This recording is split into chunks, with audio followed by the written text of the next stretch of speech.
بسم اللہ الرحمن الرحیم۔ السلام علیکم ورحمۃ اللہ وبرکاتہ۔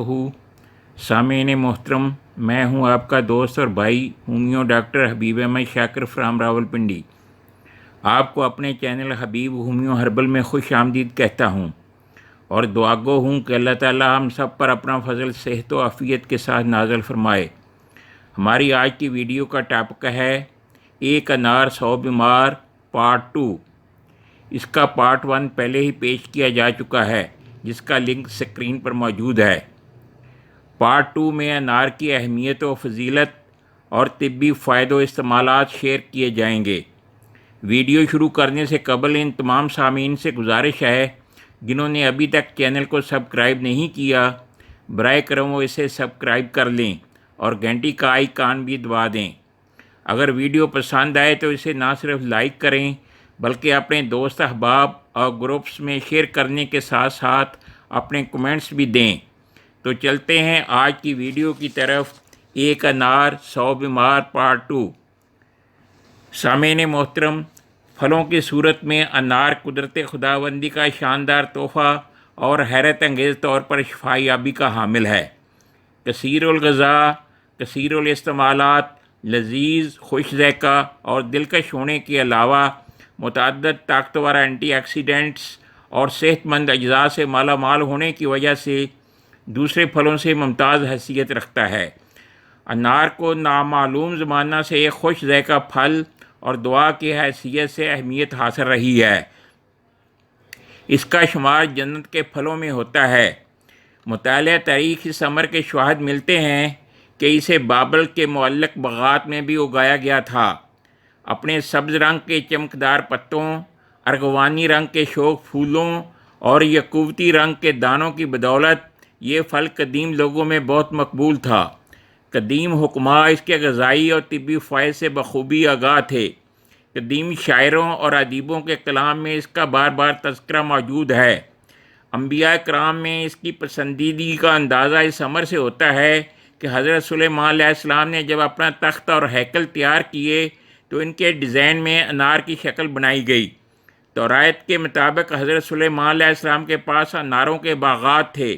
صحرا نوردی کے دوران بنی اسرائیل جن چیزوں کو بار بار یاد کرتے تھے ان میں انار بھی شامل تھا۔ زندگی کے پھل یعنی فروٹ آف لائف کے طور پر مشہور پھل انار کو ثقافت کی متعدد مثالوں میں زرخیزی، خوشحالی کی کثرت اور خدائی طاقت کی علامت کے طور پر دکھایا گیا ہے۔ قادر مطلق نے قرآن پاک کی سورۃ الانعام میں اپنی جن شاندار نعمتوں کا ذکر کیا ہے، انار ان میں 2 جگہ مذکور ہے۔ اسے اللہ تعالیٰ کی قدرت کے کرشموں میں سے بیان کیا گیا ہے، اور جہاں بہترین پھلوں کا تذکرہ کیا وہاں انار کو بھی شامل کیا گیا ہے۔ سورۃ الرحمن میں اہل جنت کی نعمتوں کے بارے میں ارشاد ہوتا ہے کہ وہاں ہر قسم کے پھل ہوں گے، کھجور اور انار، پھر تم اللہ کی کون کون سی نعمتوں کو جھٹلاؤ گے۔ متعدد ثقافتوں میں شادی کی تقریبات میں بھی انار کا استعمال ہوتا رہا ہے۔ ترکی میں شادی کی تقریبات میں مہمانوں کی تواضع اور خاطر مدارت اچھے اناروں سے کی جاتی ہے۔ امراض مفاصل، بلڈ پریشر، یرقان اور قلت خون میں انار کے طبی فوائد طب یونانی، آیورویدک اور ایلوپیتھی میں تسلیم شدہ ہیں۔ آیوروید میں کئی بیماریوں کے علاج کے لیے انار کا استعمال بڑے پیمانے پر کیا جا رہا ہے۔ میڈل ایسٹ اور انڈیا میں شوگر کے علاج کے لیے انار کو روایتی طور پر استعمال کیا جاتا رہا ہے۔ گزشتہ کچھ برسوں میں انار کوریائی خواتین میں اپنے ٹینگی ذائقے اور صحت کے وافر فوائد کی وجہ سے بڑا مقبول ہو گیا ہے۔ انار کی ایک امتیازی خصوصیت یہ ہے کہ اس کے درخت کا ہر جز، پھل، پتے، پھول، پھل کا چھلکا، جڑ کا چھلکا بطور دعا مستعمل ہیں۔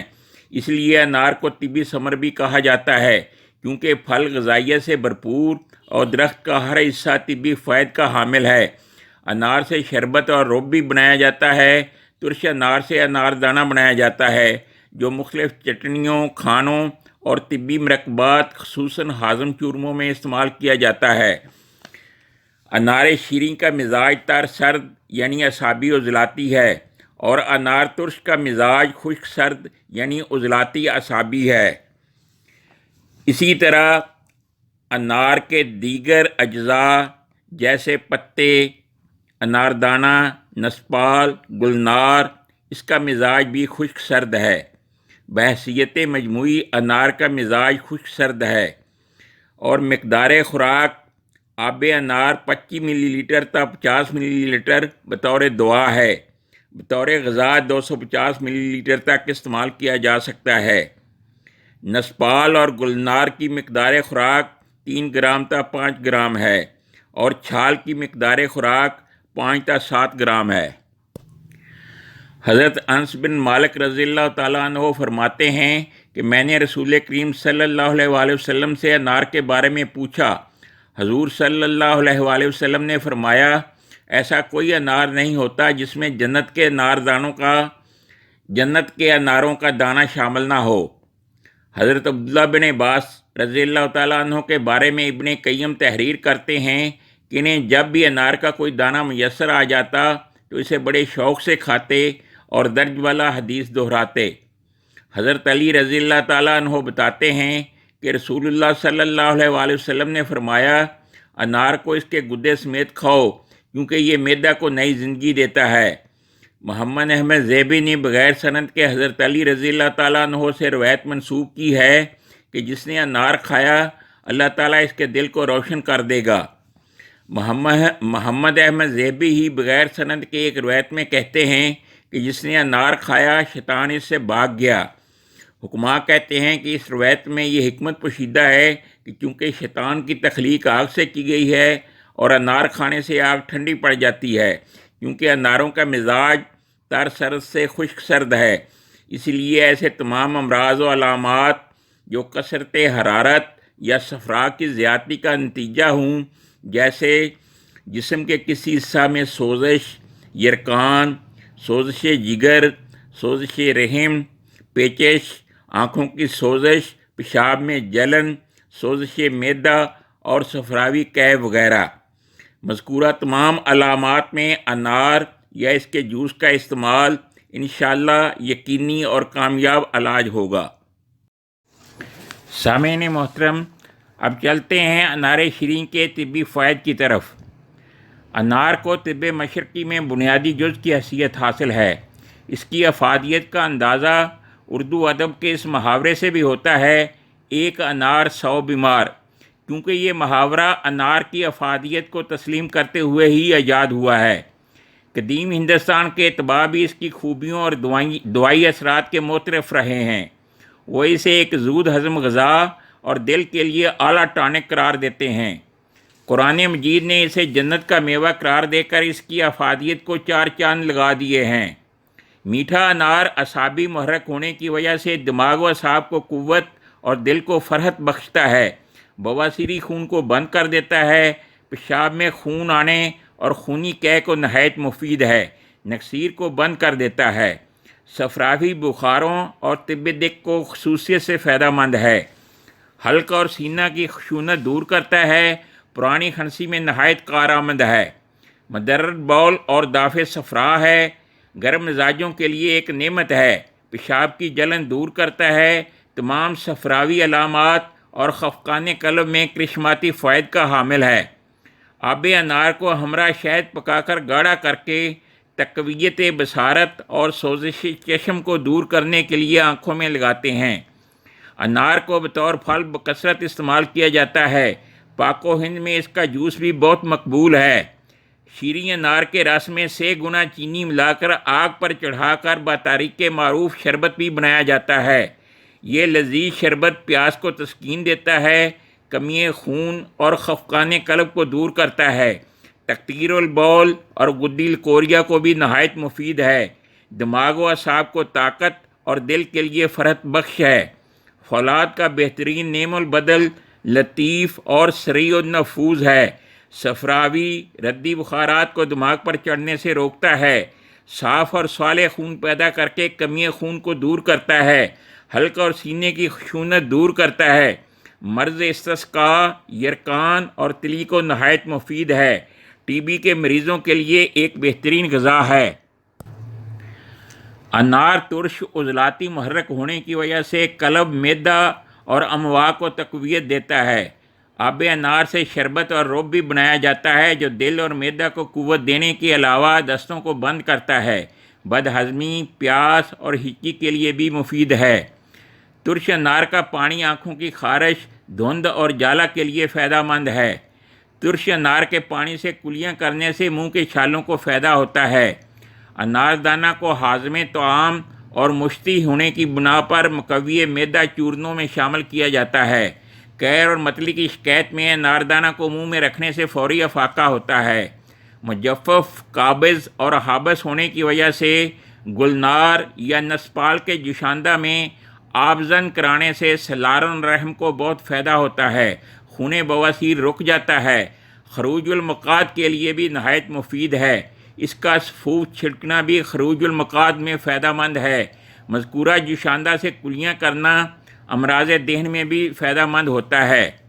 نسپال یا گلنار کو باریک پیس کر خوردنی ادویہ کے ہمراہ اندام نہانی میں شافہ کرنے سے لکوریا کافور ہو جاتا ہے اور فرج باکرا کی مانند ہو جاتی ہے۔ اگر فرج میں ڈھیلا پن ہونے کی وجہ سے حمل نہ ٹھہرتا ہو تو یہ نقص بھی دور ہو جاتا ہے۔ مذکورہ سفوف کا سینہ پر لیپ کرنے سے بلغم سے خون آنا بند ہو جاتا ہے۔ نسپال یا گلنار کا سفوف زخموں پر چھڑکنے سے زخم خشک اور جلد مندل ہو جاتے ہیں۔ اس سفوف کو مختلف خضابوں اور مہندیوں میں بھی استعمال کیا جاتا ہے۔ مہندی میں ملا کر تلووں پر لگانے سے تلووں کی جلن کم ہو جاتی ہے۔ اگر حاملہ کے پیٹ میں بچہ مر جائے تو نسپال کی دھونی دینے سے مردہ بچہ پیٹ سے خارج ہو جاتا ہے۔ جن عورتوں کا حمل بار بار گر جاتا ہو ان کو انار کے تر و تازہ پھول 20 گرام پانی میں پیس کر چھان کر میٹھا کر کے 3 روز صبح و شام پلانے سے حمل گرنے سے محفوظ ہو جاتا ہے۔ انار کے چھلکے، پھول اور چھال میں کئی قسم کے بیکٹیریا اور فنگس کو بے اثر کرنے کی خاصیت پائی جاتی ہے۔ پیٹ کے کیڑوں کا خاتمہ کرنے کے لیے انار کی جڑ کا چھلکا ایک مثالی دوا ہے۔ نسپال کا اپٹن چہرے کی رنگت کو نکھارتا ہے۔ نسپال کے جوشاندے سے کلیاں کرنے سے ڈھیلے ڈھالے مسوڑے مضبوط ہو جاتے ہیں اور گرگرے کرنے سے ہلکے زخموں کو بہت فائدہ ہوتا ہے۔ گلنار کو باریک پیس کر بطور منجن استعمال کرنے سے دانت اور مسوڑے مضبوط ہو جاتے ہیں اور مسوڑوں سے خون آنا رک جاتا ہے۔ اگر دست کسی طرح نہ روک رہے ہوں تو نسپال کا سفوف کھلانے سے رک جاتے ہیں۔ انار کے پتوں کو پیس کر ٹکیا بنا کر دکھتی آنکھوں پر باندھنے سے آنکھوں کا درد اور سرخی دور ہو جاتی ہے۔ اتباع کا یہ قول مشہور ہے کہ جو شخص انار بستانی کے 3 شگوفے ہر سال نگل لے اس کو پورا سال آشوب چشم سے نجات مل جائے گی۔ ترش انار کے پانی سے تیار کردہ کشتہ فولاد مقوی با ہونے کے علاوہ یرقان کی اکثری دوا ہے۔ غذا کا جزو بدن بنا کر اور جسم میں خون کی فراوانی کر کے چہرے کی رنگت کو سرخ کر دیتا ہے۔ چھاتیوں کا حد سے زیادہ بڑھ جانا یا زیادہ لٹک جانا عورتوں کی خوبصورتی اور دلکشی کو گہنا دیتا ہے اور یہ ایک عیب سمجھا جاتا ہے۔ انار میں اس کا حل بھی موجود ہے۔ مجموعی طور پر انار مفرہ، ہاضم، مشتہی اور ٹھنڈک پہنچانے والا ہے۔ انار اور اس کا جوس بہترین مشروب، مقوی خوراک اور مفید دوائی ہے۔ اس کا شربت اور رب اسہال کے بعد کمزوری، یرقان، جسم میں ناطاقتی اور بخار کے بعد کمزوری کے لیے نافع ہے۔ انار کا استعمال خون کی پیدائش و افزائش اور جسم کی نشو و نما میں بہترین معاون ثابت ہوتا ہے۔ لہذا بیماری کے بعد کمزوری رفع کرنے اور صحت کو برقرار رکھنے میں انار بطور غذا و دوا نہایت مفید ہے۔ طب یونانی میں اس کے مشہور مرکبات جوارش انارین، شربت انار اور جوارش پودینہ صدیوں سے استعمال ہو رہے ہیں۔ ترش انار پر نمک اور کالی مرچ چھڑ کر کھانے سے گلا خراب نہیں ہوتا اور ذائقہ بھی بہتر ہو جاتا ہے۔ ترش انار سرد مزاج لوگوں کو موسم سرما میں استعمال نہیں کرنا چاہیے۔ سامعین محترم، انار کے اور بھی بہت سارے فوائد ہیں لیکن آج کی ویڈیو کا یہاں پر اختتام کیا جاتا ہے۔ خوش رہیں اور خوشیاں بانٹیں۔ نیکسٹ ویڈیو تک کے لیے اللہ حافظ۔